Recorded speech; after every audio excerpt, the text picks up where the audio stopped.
Hello everyone, today we'll be discussing Brave New World. Brave New World is a social science fiction novel written by Aldous Huxley, an English author, published in 1932. It focuses on a society called the World State, which is obsessed with happiness and will stop at nothing to achieve it. Sex and drugs are encouraged, and commitments to anything long-term are discouraged and punishable. The citizens of a world state have been conditioned to think all alike through a variety of methods, including sleep repetition and hypnopedia, beginning in early childhood. The first question that we'll be discussing is, what is a true form of happiness?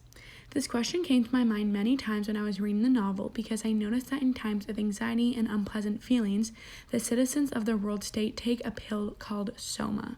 Soma is a drug that is free and provided to everyone.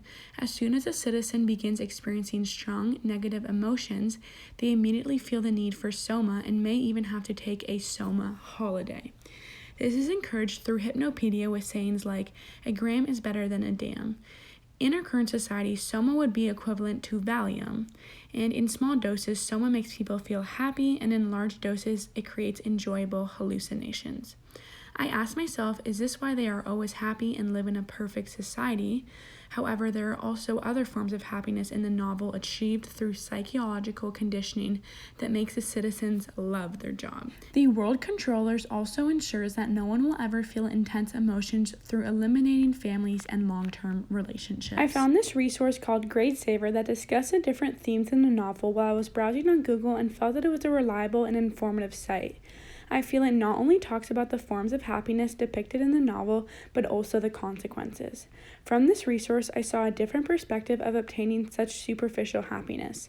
Soma, the psychological conditioning, as well as the absence of long-term relationships, keeps the citizens from truly feeling a wide range of emotions, both positive and negative.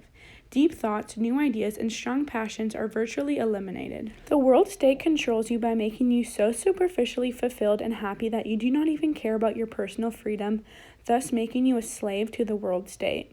In the scene when Lenina and Bernard fly over the tossing English Channel, Bernard is like a different person. He doesn't take Soma as often as the others and takes in a beautiful display of nature's power, while Lenina sees a horrible, frightening scene that she would rather avoid. Next, we will be discussing the norms followed in A Brave New World. I have given a lot of thought to this question because in the novel, everyone has been conditioned to think the same subconsciously through psychological conditioning. Everyone has to follow three main rules: no privacy, no family, and no monogamy. When Bernard Marx, a citizen of the world state, starts questioning Soma in the city he lives in, he is shipped out to Iceland. It is not normal for someone to be having these thoughts. Romantic relationships with the same person are also frowned upon and punishable because everyone belongs to everyone else. In Chapter 3, Lenina and Fanny are discussing Henry Foster. Fanny is judging Lenina for being with Henry exclusively. Again, she says, Fanny's kind, rather moon-like face took an incongruous expression of pain and disapproving astonishment. "Do you mean you're still going out with Henry Foster?" The citizens have literally been conditioned to think that being with a man exclusively for a long time is embarrassing and wrong. I found this resource called Utopia and Dystopia while I was searching for my question 7, and I saw that it was more relevant and informed me on this topic. I learned about more norms in A Brave New World, such as the world state prohibits citizens to read books or spend time alone because thinking differently from the rest of the society is not allowed. Another norm includes encouraging sex as a social activity, starting from early childhood. Next, we'll be discussing how the social hierarchy works in A Brave New World. The Brave New World society is based on a caste system. There are 5 castes: alpha, betas, gammas, deltas, and epsilons. Each caste is assigned different tasks or jobs which they have to perform in order to uphold the stability of a perfect society. It took me a bit longer to find this resource called The Caste System in Brave New World, and I had to refine my search in Google.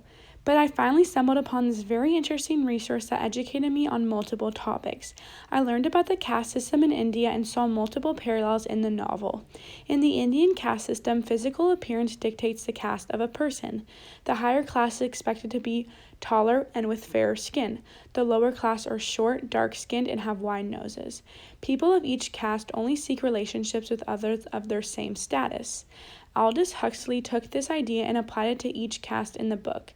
Alpha and betas are the highest caste, and each person is produced to be tall and attractive.